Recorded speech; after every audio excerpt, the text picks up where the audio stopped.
Greetings, fellow Trekkies and Trekkers. It's time for another episode of Treknicity Live, the show where I talk about pretty much anything I want to talk about regarding Star Trek. Yeah, exactly. And as always, here on Treknicity Live, there is no topic that is taboo. So in this episode, I'm going to be talking about one of our favorite... Wait, no, that's not right. One of the first Star Trek movie. We're going to talk about the first Star Trek movie. And with me, as you can probably tell, I have a special guest. It's my hetero life mate and RSG partner, Patrick Murray. Welcome. Say hi, Patrick. Hi, Patrick. Of course. You knew I was going to do that. You knew it. You knew it. You knew it. I also, totally you're going to regret saying that nothing is taboo because you invited me on here. Yeah, I did. I totally did. And as I mentioned... You asked for this. As I mentioned on Monday night, Patrick will be joining me for one episode per week for the next 12 weeks because there's going to be 1 week in there he has absolutely refused to join me for, and we'll explain that when we get to that point. Because that movie doesn't exist. That's exactly. Why. So, or if I come on, I'll just say the movie sucks every time you ask me anything. What movie? Well, I'm talking about that movie. It doesn't exist. What movie are you talking about? So we're going to talk about Star Trek: The Motion Picture, and it is basically it is a snooze fest and a half. And oh my God, just to give you a little bit of background, Star Trek: The Motion Picture was born from a abandoned Star Trek Phase 2. That too? Okay. Yeah. Marijuana, cocaine. I'm sure they were doing them all. That's how the visual effects department came up with what they did. I just thought they just dropped a bunch of acid and went for it. But anyways, yes, it was the film that came out as a result of the Star Trek Phase 2 project that was shelved and then brought out because of the popularity of Star Wars, which came out in '77. Yay! My favorite movie, not Star Trek. Of course, it's you Kirk-loving Spock suckers. You know it. You know it.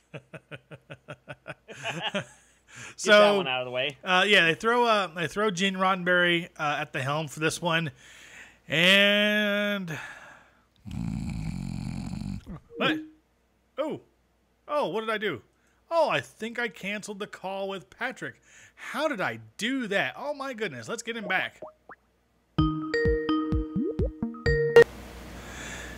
And we get him back because apparently Skype decided to shut itself off. That was fantastic. Yep. Or maybe I hit a button and didn't realize it. Yeah. That or it got bored with the topic as well because it's Star Trek Motion Picture. Sky fell asleep. So, yeah. A little bit about this movie because I sat through and watched the entire thing from beginning to end. That's 2 hours and 12 minutes of my life I can't get back. I'm sorry. I'm so sorry. It was written by Alan Dean Foster. Director was Robert Wise. One of the great things, though, is that Jerry Goldsmith did the score. Now, he's not quite at the level of, say... Go ahead, say it. John Williams, come on. You know that nobody's close to John Williams when it comes to sci-fi scores. Exactly. Yeah. But Jerry Goldsmith goes back to the oldest movie that I've ever heard him score, which was Patton, and I loved it. And this score is iconic because the theme itself includes the Klingon theme, includes the main theme, which got used for Star Trek Next Generation, which is the first time I ever really heard it because nobody could stay awake through the motionless picture. What? I mean, consider it takes them 1:45 just to get the Paramount logo on because they're playing this slow, boring interlude, and it's slow. And then finally, dum dum dum dum dum dum dum dum dum dum dum. Emphasis on the dumb. The cool thing about that theme, though, is that not only did they use it for Next Generation, but they also used it. They brought it in for later the movies in small bits. I mean, I think they also used it for Star Trek V, didn't they? Shh! Come on, man! Come on!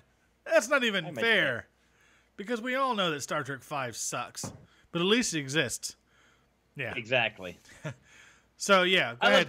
It takes 3 minutes before. It's 3 minutes and 15 seconds before anything other than boring ass credits. and they're all white credits on black screen. That's it. Yep. For 3 minutes and 15 seconds, you see nothing. And then suddenly, it's Klingons! And they're awesome. But they're different Klingons from the series. This is the first time we saw what is classed as the Imperial Klingon. Yep. And that first got explained, sort of, not really, in the DS9 episode, Trials and Tribulations. And then it wasn't until Enterprise Season 4 that they got it right and brought out here's the actual explanation, and this is a cool thing, and we just filled in the blanks. Unlike, say, Star Wars trying to fill in the blanks with things like Solo. Which I think I got 25 minutes into. 25 minutes into before I stopped watching. Now, one thing is I was watching this, I was trying to watch it to see if all the visual effects really held up.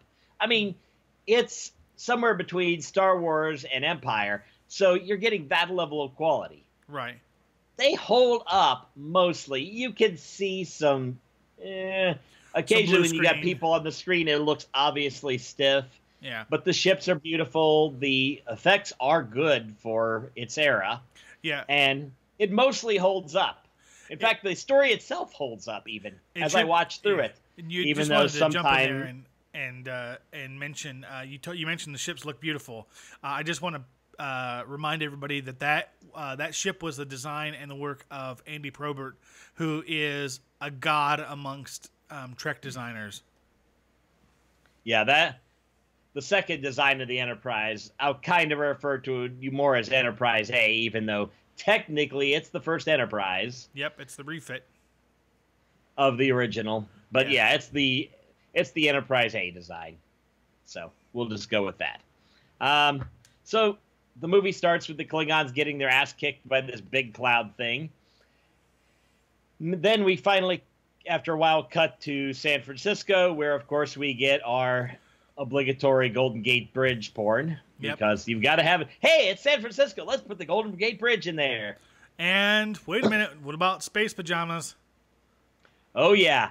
We get our first sight of James T. Kirk walking off there, and I realize, oh, shit, Shatner. Yeah, and it's the space pajamas with the electronic fanny pack. Oh yeah, it's god awful. I mean, it's not as bad as say hippie Spock's look on the WTF Vulcan. Oh, I mean, yeah. Seriously, what was that thing that they were holding up? That Kolinar thing? Yeah, it's like, really? Did you just take plastic and glue it together and call it a necklace? Yep. I mean, even the Vulcan High Priestess holding is like, what's this? Yeah. What the heck is this? Drops it. Yeah. Screw this. Yeah, you're lucky you didn't complete the Kolinar because I'm throwing this thing away regardless. But yeah. But then after a little bit of just filler into the story, some setup for the story, we get Kirk beams on, and they hop on a little craft to fly out to the Enterprise, where we get, let me see here. What was that? How much was it? I'm trying to find my numbers. 4 minutes of Trekkie porn. It's 4 minutes of watching them fly towards and around and past the Enterprise and down. Yeah. Oh, and they're in a hurry, too. They're in a hurry because they got to hurry and get the ship ready and fly out. But we got 4 minutes of Robert Wise jerking off Trekkies to the side of the Enterprise. It is worthy of that, but still, yeah. It's 4 the best minutes scene in the movie, though. Yeah, they could have. I mean, they could have really cut that down a bit. I mean, it would be awesome if we could get our hands on a raw copy, just so we could do a fan edit, and maybe bring it down to a clean, maybe minute 45 or hour 45. Sorry. You mean the original number of shots they had of flying around the Enterprise? Yeah. Well. Yeah. True. Yeah, I mean, it's good, but then they get into the plot, and I'll say a few things. I'm not going to go into all the details of the plot, just the parts I found funny. Most of the time, it's a solid story. It's a solid, good story for a 1 hour, maybe a 2-part episode. Yeah, definitely. That would be great. Yeah, I mean, but not a 2 hour and 12-minute movie. Right. So you've got the main story, other than the V'ger, the giant space cloud, is that Kirk gets involved again because at this point he's an admiral. He is basically Admiral Kirk. Yeah, he's doing basically admiralty stuff, and Commander Decker has been given command. Is he captain at that point? He's captain until Kirk demotes him because Kirk's an asshole. Yes, he is. And basically, he was given command of the Enterprise. Spock was replaced with another Vulcan who becomes Commander Dead Meat. Yep, becomes basically charred meat in a transporter accident.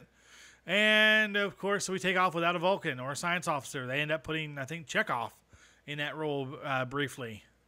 No, actually, it was Decker took over the role. That's right. Yes. Okay. Yeah, Chekhov and Sulu kind of just have a little bit. Hi, we're on screen. Chekhov barely gets anything. Sulu barely gets anything. Uhura barely gets a little bit more of them. Scotty gets a little bit. But then they're getting everybody on board. And, of course, we get McCoy coming in with his Unabomber beard. Yeah, full-on 70s beard. Man. And his 70s swinger medallion. Like, baby, I'm going to go blow something up after we screw. Yeah! Yeah, I just thought that was hilarious. I was like, oh my God, man. They brought in Disco McCoy.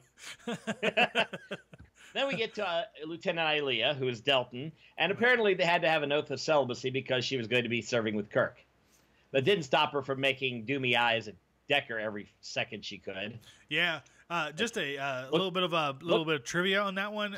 Persis Kambata, who the Indian actress who played Ilea, she had very long, beautiful hair prior to the filming of motion picture, and her contract required her to shave her head bald. Apparently, during the process of doing that, she bawled incessantly as they shaved her head and basically balded her up. Because that's not a bald cap. That is straight, real bald. She was hot bald, dude. Yeah. Dude. Oh, my God. Hot, bald chick. Yeah, it's like, oh, my... Wait a minute. Hang on. She looked... Oh...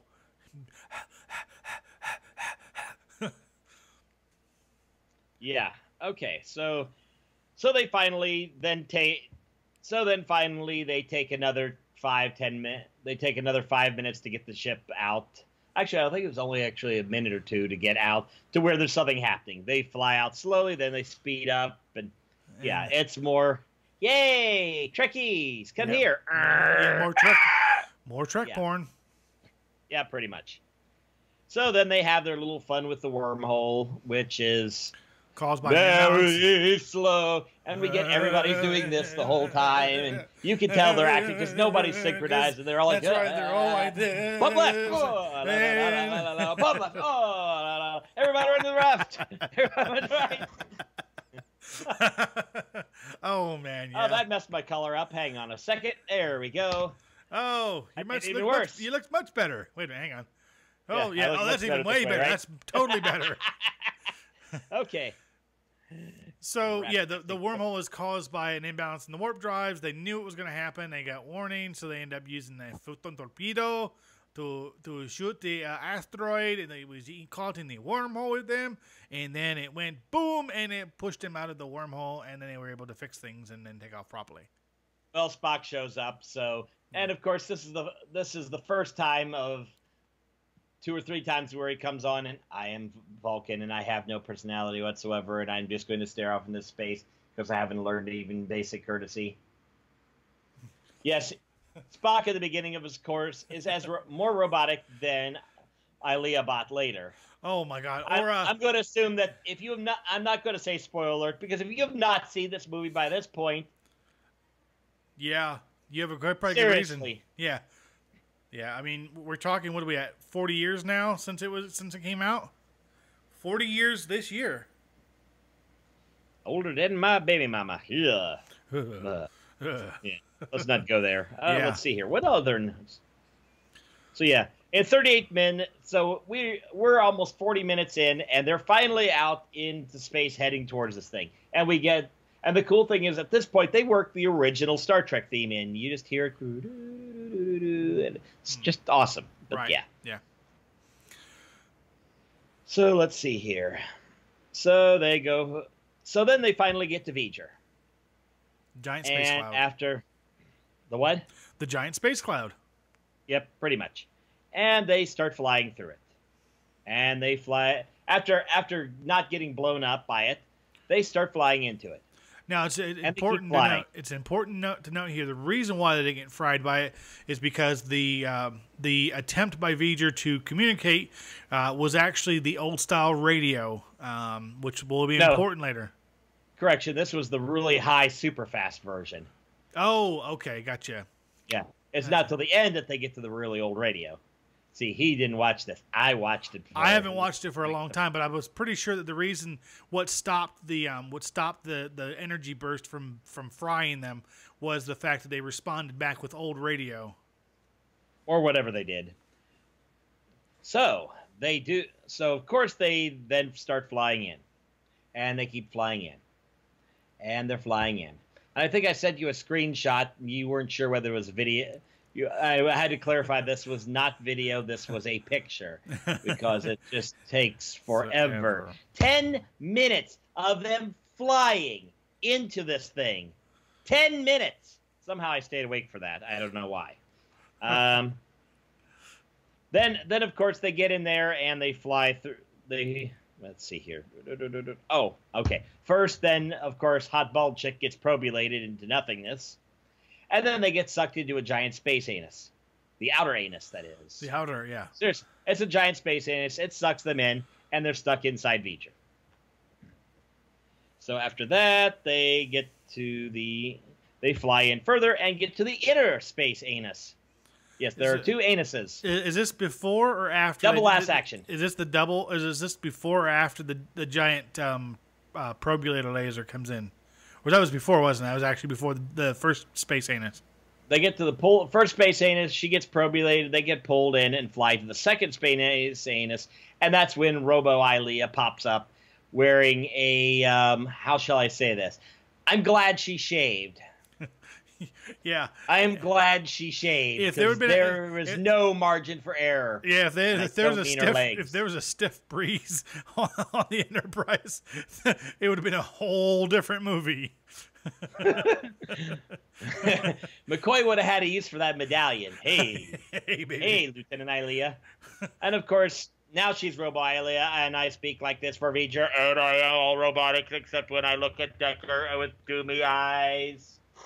Yeah, she's still doing the doomy eyes, even though she's a Ilea bot. Yeah, Ilea bot. I love it. Love it. You know, when you first mentioned that you wanted to do these movies with me, I thought to myself, oh my God, what's it going to be like? I'm glad that I accepted. Not really. Okay. So then Spock sneaks out and gets on a rocket pack and shoots himself into the inner anus. And he flies through the cool, trippy, hey, look, all this history stuff. And then flies up to giant Ilea probe and gets zapped. And then flies back or something. Right. But I don't remember this part because by this point I fell asleep for a few minutes. I think that's the part where he actually, I think he mind melds with V'ger at that point. Yeah, he tries to mind meld and then he gets flung back. And then they take him on board and he's crying because I feel sad. V'ger feels sad, so do I. Yeah. Yeah, I fell asleep for that. So they get to Earth, and V'ger starts launching probes to kill everybody because carbon units infesting, yada, yada, yada, yada. V'ger's not smart enough to figure out why are the carbon units infesting everything. Maybe I should ask more questions before I kill everything. So Kirk has to piss V'ger off and say, ha, I know why you're not getting an answer from the creator, na-na-na, boo-boo, basically. Yeah. I'd say it's more dignified, but it's Shatner quoting these lines. So V'ger yanks him inside to a giant whatever surface, and they go take a walk outside because why not? Yep, they walk across the saucer. They walk across this weird whatever the hell it is, and inside, in the middle of the machine, they find Voyager. The Voyager 6, which was never actually launched. The Voyager 6 space probe. That never exists. Right. Missed it in reality. Ha ha ha ha ha. But they'd lost the first two Voyagers by that time, so those were also the last two Voyagers. So they figure it out, of course, and technobabble, send the code. Code doesn't work because V'ger shorts itself out. So Decker says, hey, I have an idea. I will finish the thing. All right, now I want this because, yeah, I get to be with Ileabot. That's right. So then he starts sparkling like an emo vamp from Twilight.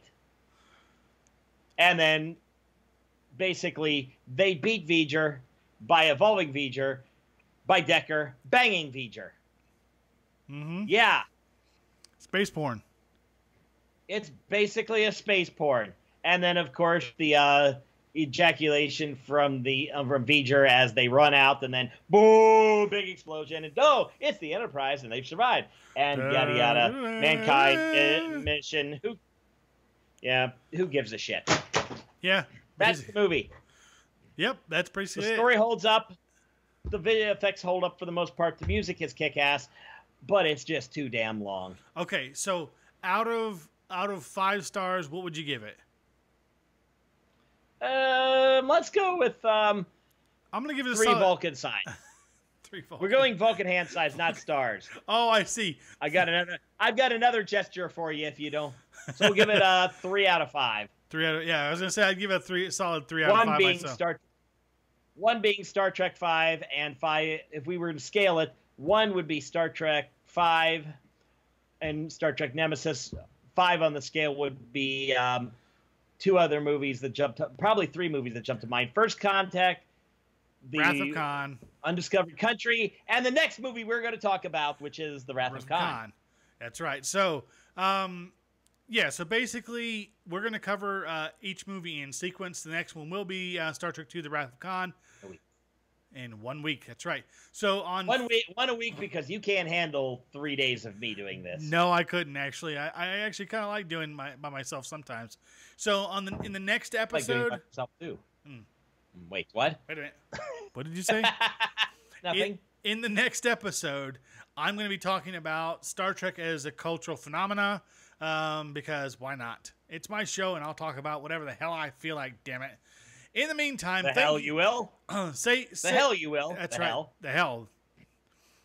Everybody, say thank you to Patrick, and Patrick, say bye, Patrick. Bye, Patrick. As always, an oldie but goodie. Yeah, that's right. And as always, here on Treknicity Live, I invite you to rock out with your Spock out. Alrighty, folks. Yeah, just like that. We'll see you next time here on Treknicity Live. This was fun. Oh, my God.